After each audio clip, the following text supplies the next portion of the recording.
Welcome to the 1,000 Nights and One Night. We continue now with the 20th night. She said, "It hath reached me, O auspicious king, that the Caliph swore he would hang none but the slave, for the youth was excusable."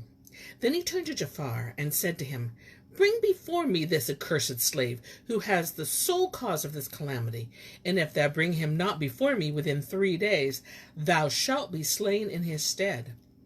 So Ja'afar wept, and saying, "2 deaths have already beset me, nor shall the crock come off safe from every shock. In this matter craft and cunning are of no avail, but he who preserved my life the first time can preserve it a second time.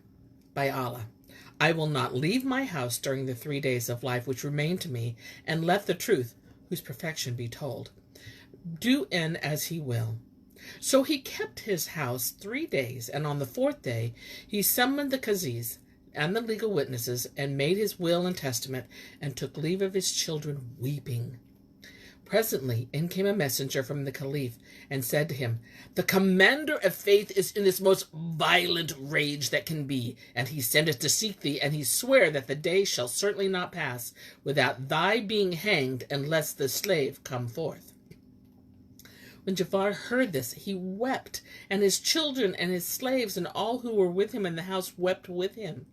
And after he had bid adieu to everyone except his youngest daughter, he proceeded to farewell. For he loved this wee one, who was a beautiful child, more than all his other children, and he pressed her to his breast, and he kissed her, and he wept bitterly at parting from her. When he felt something round inside the bosom of her dress, and asked her, "O my little maid, what is in thy bosom pocket?"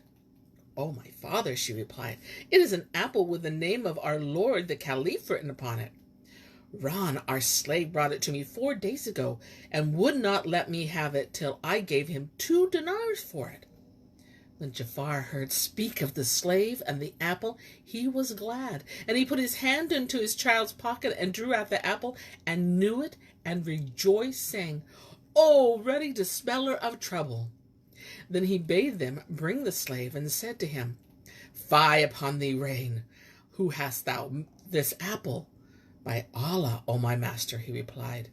"Though a lie may get a man off once, yet may truth get him off, and well off again and again.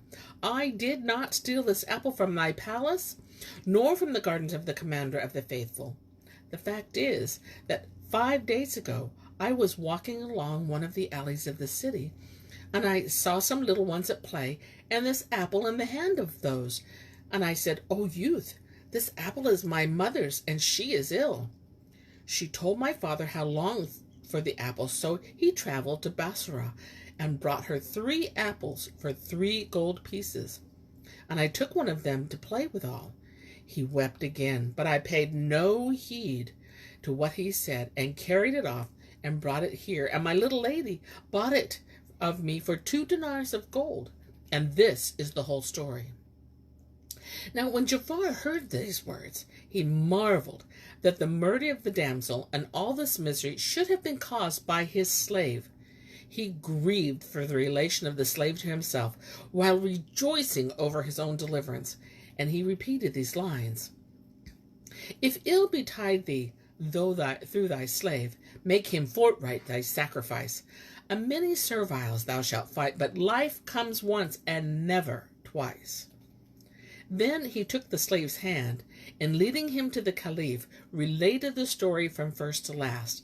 And the Caliph marveled with extreme astonishment, and laughed till he fell on his back, and ordered that the story be recorded, and be made public amongst the people. But Ja'afar said, "Marvel not, O commander of the faithful, at this adventure, for it is not more wondrous than the history of the Wazir Nur al-Din Ali of Egypt, and his brother Shams al-Din Mohammed." Quoth the Caliph, "Out with it. But what can be stranger than this story?" And Ja'afar answered, "O commander of the faithful, I will not tell it to thee, save on condition that thou pardon my slave." And the Caliph rejoined, "If it be indeed more wondrous than that of the 3 apples, I grant thee his blood, and if not, I will surely slay thy slave." So Jafar began in these words of the tale of Nur al-Din Ali and his son Badr al-Din Hassan.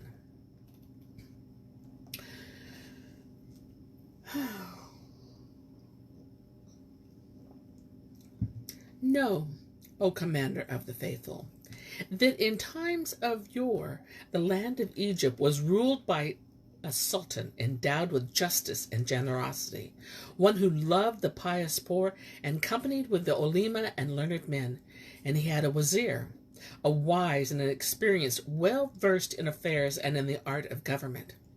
This minister, who was a very old man, had 2 sons, as they were 2 moons. Never man saw the like of them for beauty and grace. The elder called Shams al-Din Muhammad, and the younger Nur al-Din Ali. But the younger excelled the elder in seemliness and pleasing semblance, so that folk heard his fame in far countries, and men flocked to Egypt for the purpose of seeing him.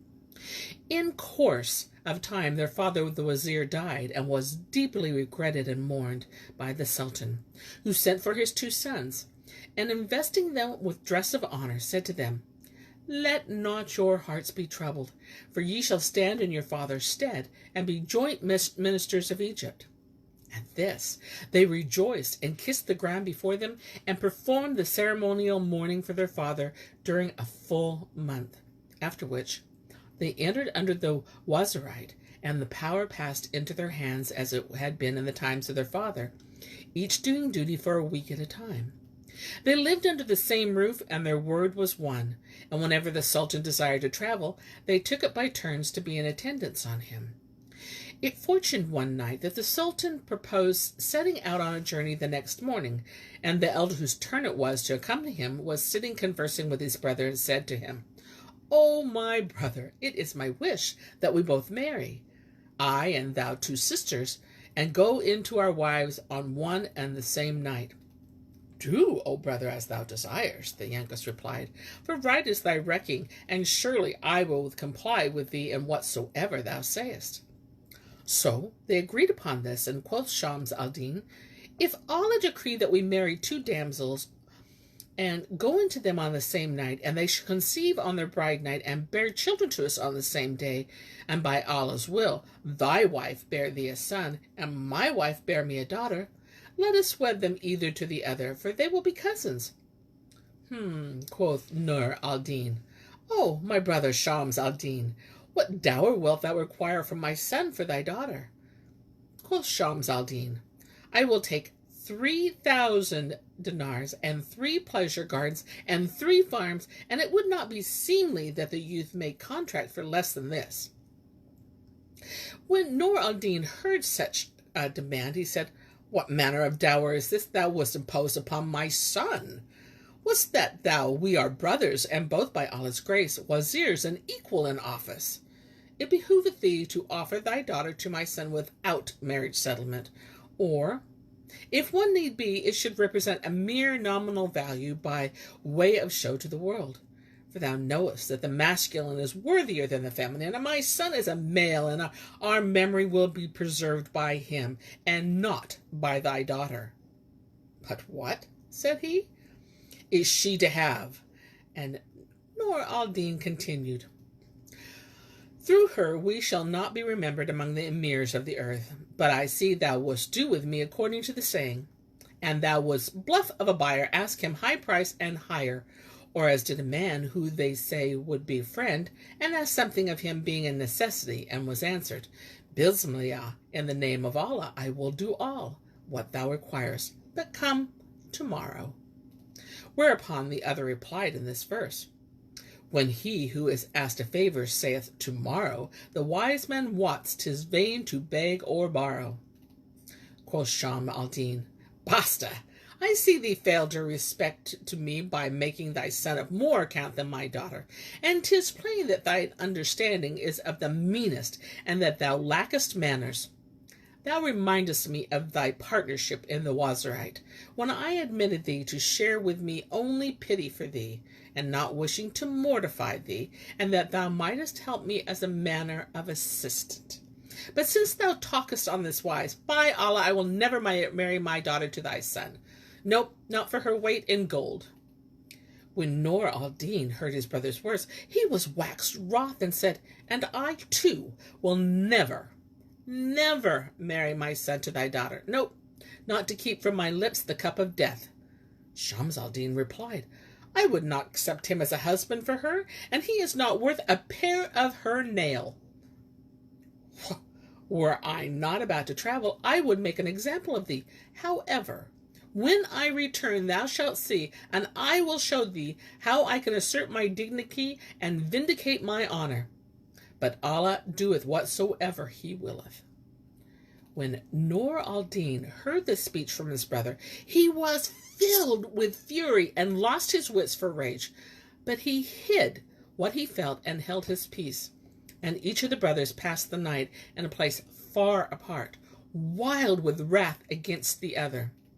As soon as morning dawned, the Sultan fared forth in state, and crossed over Cairo to Giza, and made for the pyramids, accompanied by the Wazir Shams al-Din, whose turn of duty it was, whilst his brother, Nur al-Din, who passed the night in sore rage, rose with the light and prayed the dawn prayer. Then he betook himself to his treasury, and taking a small pair of saddlebags, filled them with gold. And he called to mind his brother's threats, and the contempt wherewith he had treated him, and he repeated these couplets. Travel, and thou shalt find new friends for old ones left behind.